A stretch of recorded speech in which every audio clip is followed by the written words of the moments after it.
mahal di daw dapat umasa ng anumang kapalit. Dapat laging handa sa luha at sakit. Kahit mabigo, huwag ka nang susuko dahil minsan, mas masarap magmahal ng nasasaktan kaysa mahalin ka ng napipilitan. That's coming from 766. Thank you for texting. Ayan, may mga reactions kita for Mia. From 671, ito kay an para interest pagpa-squeeze ng makaksak sa college. Another comment from 307, nakarelate ak sa story ni Mia. Naghihinay lugod akyana. Sayo ak nga student sa UEP Sadto, nag-stop ak kay sugad siton na hinabukan Mia. Kaya ikaw, pasag diim tatay, bisan siya mag-yaw kay ako yan na adi ako nag-work and I'm hoping na maka-eskwela akyana. Oh. Na maka-school kaya na, no, with your determination and commitment sa ito nga imo trabaho.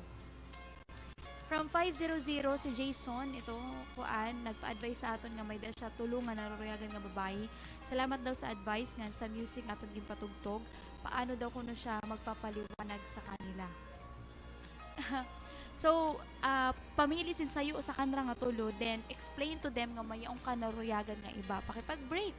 Aram mo, Jason, diri da ko an imo problema kasi ikaw ang naghimo sa nimo kalugaring nga problema ngan kaya mo itong lusutan. Ano, kaya mo nga ni mamili, kailangan kaya mo lat bulagan kasi diri pwede nga tulo im girlfriend, diri pwede nga tulo im asawa.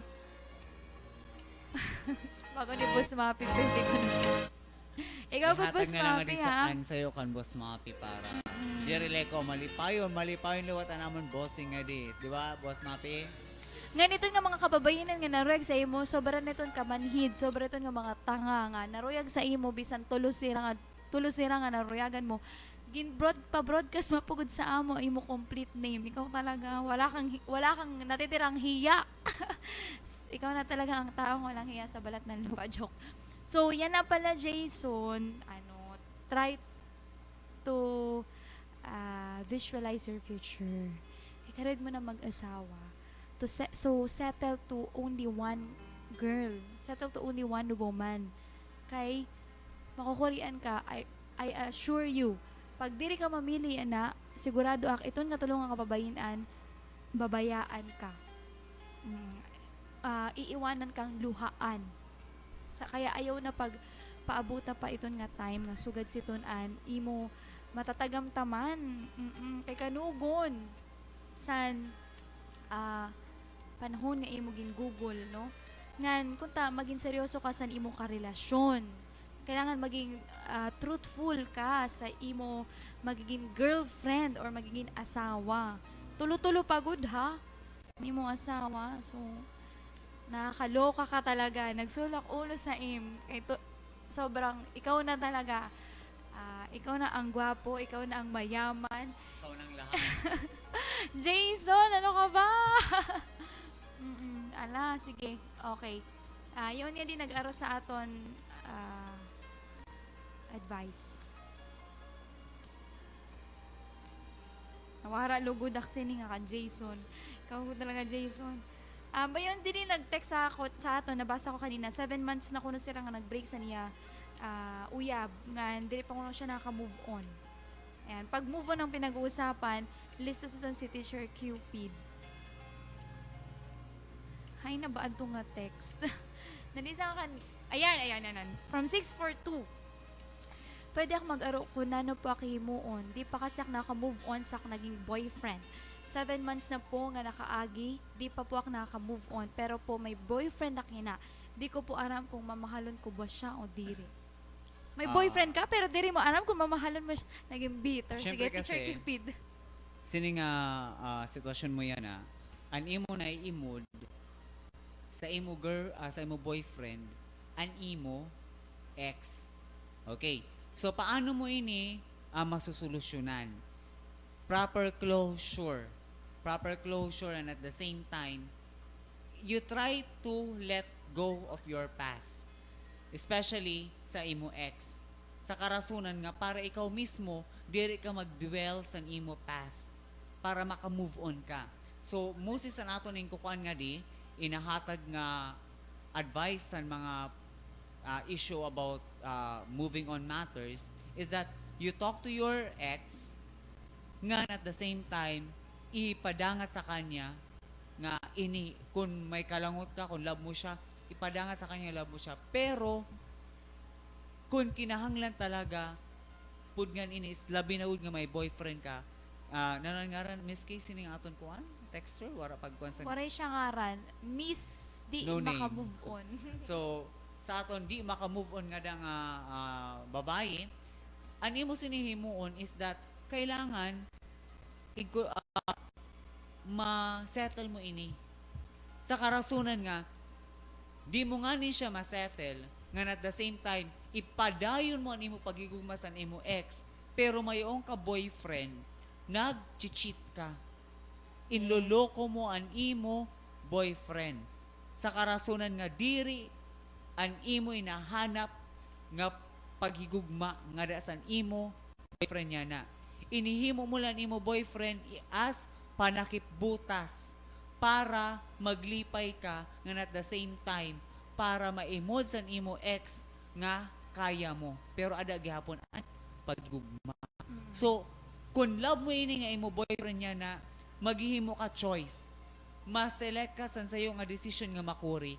Mao iton ang pag-let go sini nga imo ex.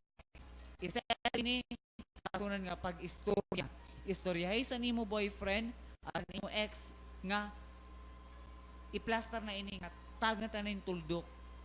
Ngan ibalik bago pa man san ako mismo nga babayi kung ano ito nga mga pinanhatag sa san lalaki nga pwede mo pa maibalik mga regalo kaysa karasunan nga pero mo nga ni naiimod nga mga regalo labi na good naka-display ni halimbawa bado nga pero mo isusulot mariremember mo an lalaki an imo ex mariremember mo an iyo mga mag-ugpay nga pinanihimo mga mag-ugpay nga nahitabo sa iyo to the point nga nabalik ang paghigugma nga diri ka makakapadayon di ka makakatubang sa imo presente nga sitwasyon niya na boyfriend kaya an expert niya an imo nararamdaman an expert niya an imo naiimod so mas maupay nga himuon mo iton katapos stop the communication line between your ex and sa imo kay bago ko pa man kanina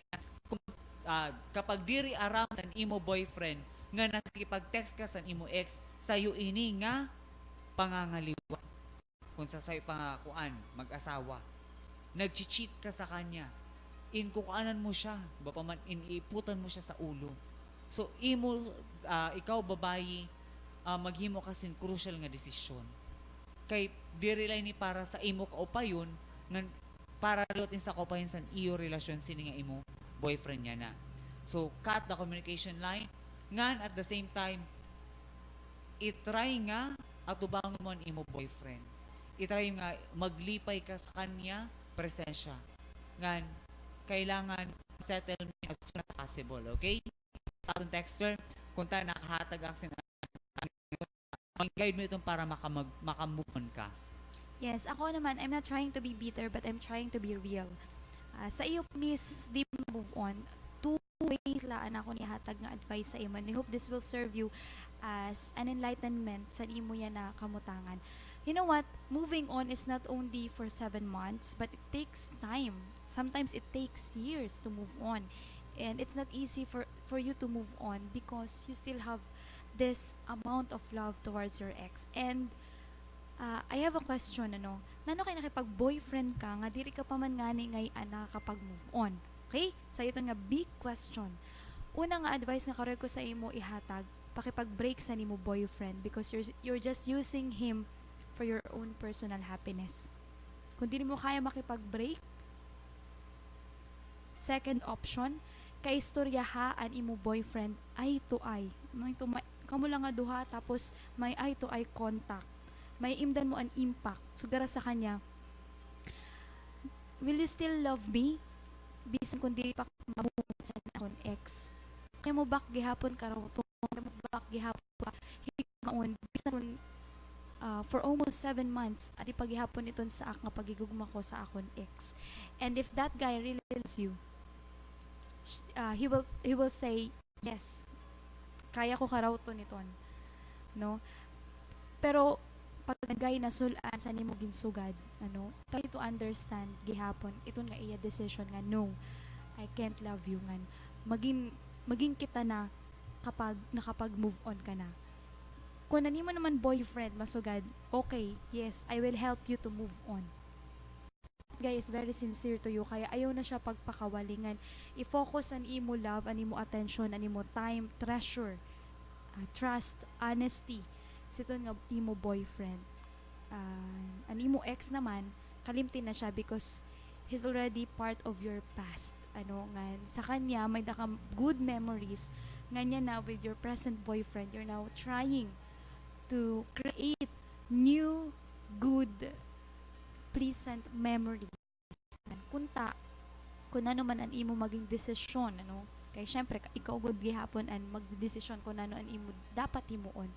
Maging matapang ka sito na imo desisyon ngan an pag move on makit-an mo kunta didasan matasan imo boyfriend, didasan pagigugma sa imo boyfriend ngan pag nakit-an mo an sinseridad sa imo boyfriend dida mo makakita na kaya ko ngayon makapag move on because I have this guy worth loving for.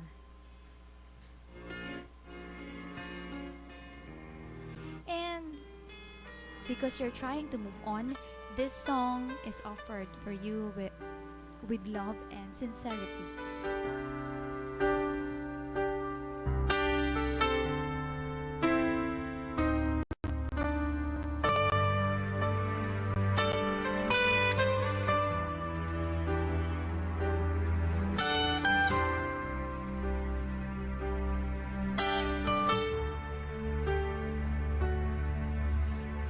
Di mapaniwala na ika'y nagbabago. Bakit ba laging natatakot na magtanong sa'yo? Kahit ba alam ng puso na ako'y iiwan mo, ikaw pa rin ang nasa damdamin ko. Bakit kahit pa nag-iisa sa'yo'y umaasa?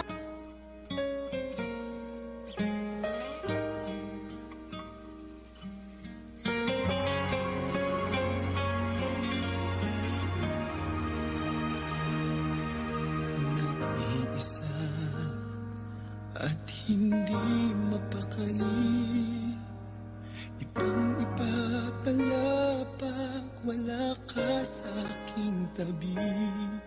Pinipilit kong limutin ka, ngunit di magawa.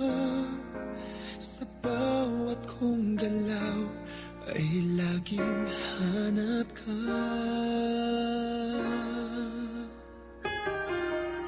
Nag-iisa ang isang kagaya mo na nagmahal at nagtiyaga sa isang katulad ko. Bakit nga ba di ko man lang nabigyan ng halaga? Nagsisisi ngayong wala ka na.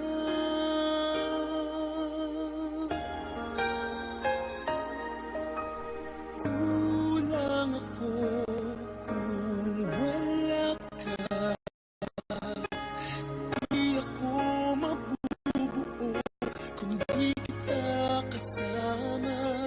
Nasanay na ako na lagi kang naman. Di ko kaya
Radyo Katar